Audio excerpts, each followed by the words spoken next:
welcome to the first episode of Alpha Omega.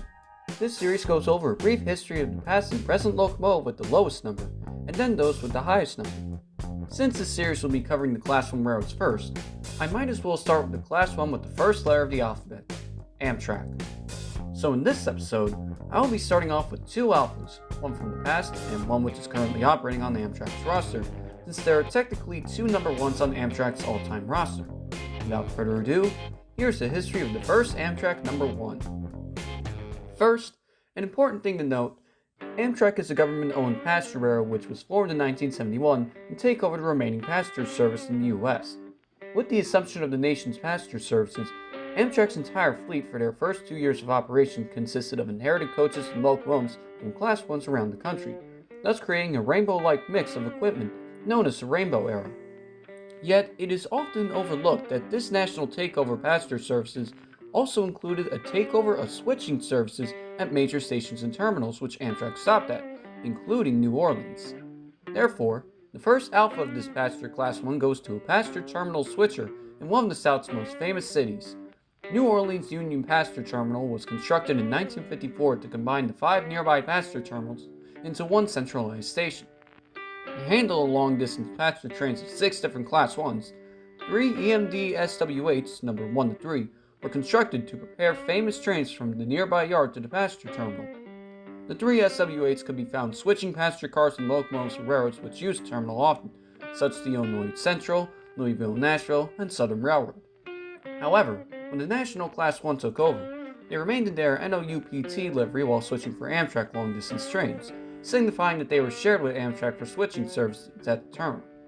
Furthermore, the 2 remaining switchers were repainted into what seems to be a combination of Amtrak's Phase 1 with the orange front and Phase 2 with the stripes on their side around 1980, but they retained their NOUPT markings instead of Amtrak. Some notable locomotives which Amtrak 1 switched throughout its service at the terminal included Seaboard Coastline U-36B number 1799 for maintenance in May 1977, Southern 722 during an excursion in March 1971, and even Southern Pacific 4449 during Amtrak's transcontinental steam excursion in April 1977.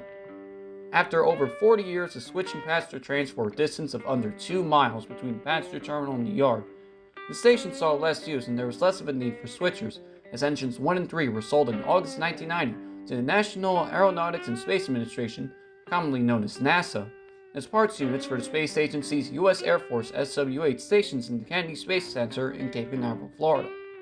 Around the same time, Amtrak was looking for a worthy replacement for their do-it-all passenger locomotive, the EMD F40PH. They eventually settled for a locomotive from EMD's rival, General Electric, as they purchased the first series in the Genesis series, known as the P40DC, with P standing for passenger unit, 40 standing for 4,000 horsepower, and DC for its DC-powered traction motors. A total of 43 of these locomotives were built, as they started the decade-long replacement of the F40PH.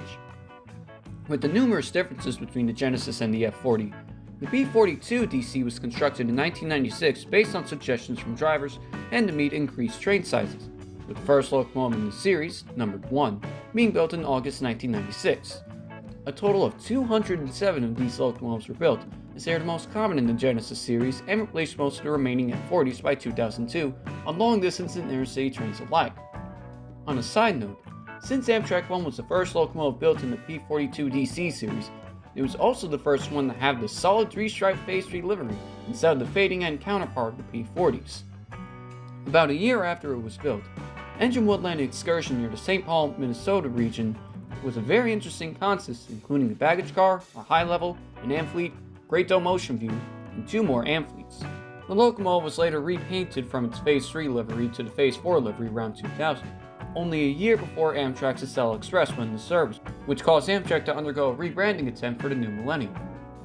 However, Amtrak 1 was not repainted into the Phase 5 livery until 2004, where it continued to pull long-distance trains throughout the Amtrak system.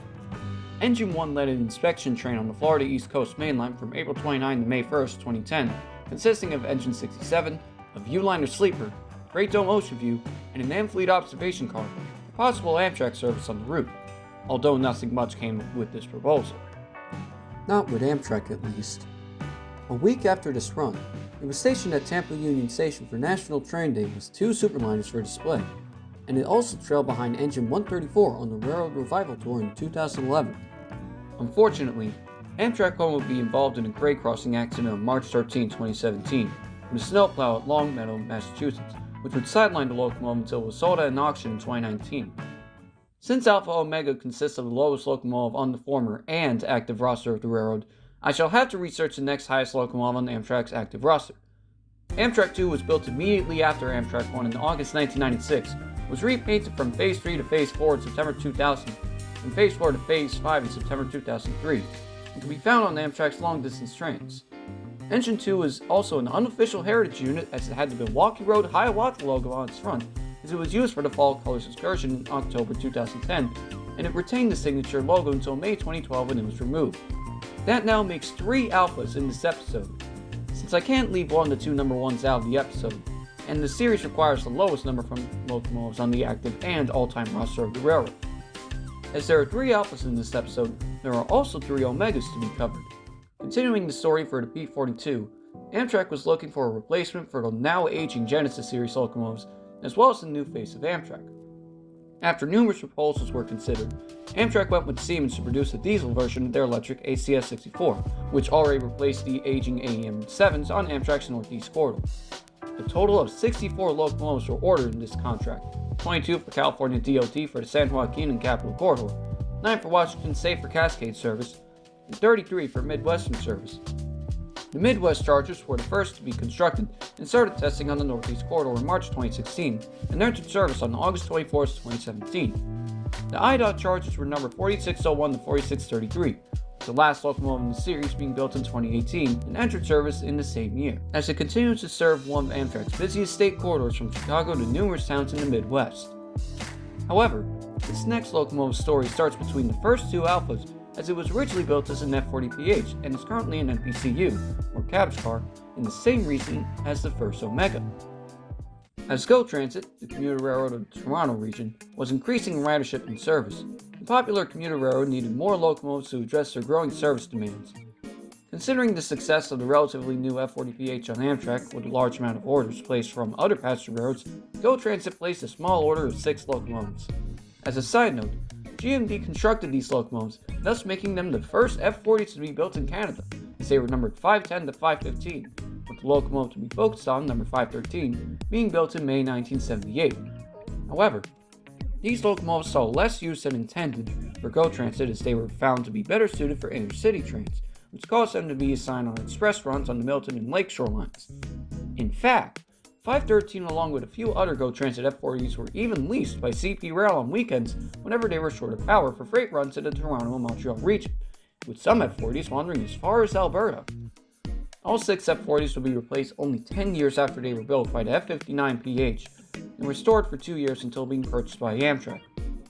Their 5s were replaced with 4s, with 513 becoming 413, as they were used by the American Class 1 for intercity long-distance service throughout the Amtrak system. In the case of 413, it ranged from Alabama for the railroad's inaugural run the short-lived Gulf Breeze from Mobile to Birmingham, to the Northeast Corridor for diesel service between New Haven and Boston, and finally on the Empire Corridor of New York before being retired in 2003 and being stored in Barrett, Delaware. Luckily, 413 was the only ex-GO Transit F40 which remained on Amtrak, as it was converted into a non-power control unit, or NPCU, in 2008 and had 90 in front of its number, along with a Phase 5 livery, as it continues to work in the Midwestern routes as Amtrak's newest cabbage car and the last operating ex-GO Transit F40. Now there's only one other roster locomotive that's above 90413, and that is number 401584-8, one of the 2 ICE power cars which tested on the Northeast Corridor in the mid-90s. Around this time period, Amtrak was looking for a new high-speed train set for their higher speeds on their Northeast Corridor between New York City and Washington, D.C., so they leased 2 relatively new European train sets, the Swedish X2000 and a German ICE-1. The 2 power cars, 40184 and 401584, were brought to the US with an 8-car set, consisting of 1 first-class car, 2 second-class cars, 1 restaurant car, and 1 service car. The train set arrived in the US in June 1993 and toured around the US and Canada for presentations of future high-speed routes, even though it would only be running in the Northeast. Since this train set was powered by electric and could only run on overhead wires, it had to be pulled by diesels, specifically F69, PH 450, and 451, which were repainted into a silver and red livery commemorating the train set it was pulling. It was used in Metroliner service between Washington, D.C. and New York City starting on October 4, 1993, and ran on the corridor for 2 months before being sent back to Germany, as the purchase of these train sets was abandoned for the TGV-inspired Acela Express.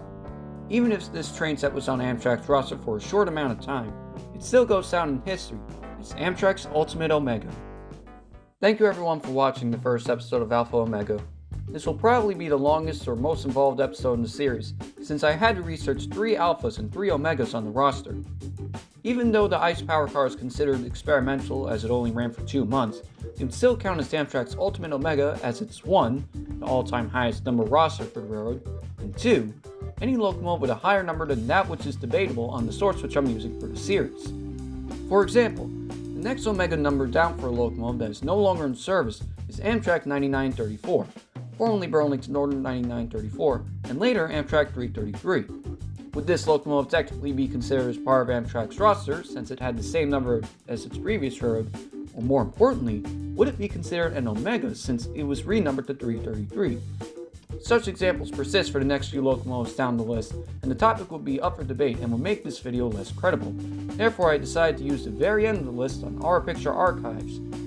I was inspired to create the series while researching information for an episode of Remarkable Engines, specifically Southern Pacific No. 1. One of the websites I found on the locomotive was titled Southern Pacific Alpha and Omega, showing the lowest numbered locomotive, GE 50 tonner No. 1, and highest numbered locomotive, GE U50 9952, on the Fallen Flags roster. It is because of that concept that I unexpectedly found while researching that led me to do further research on the rosters of the Class 1s, as well as the in-depth histories of seemingly average locomotives. Thank you again for watching. Credit for all the photos used go to their respective photographers, and stay tuned next time for the next railroad down the list, which is none other than BNSF. If you enjoyed this episode, don't forget to like the video and subscribe for more. Have a good day.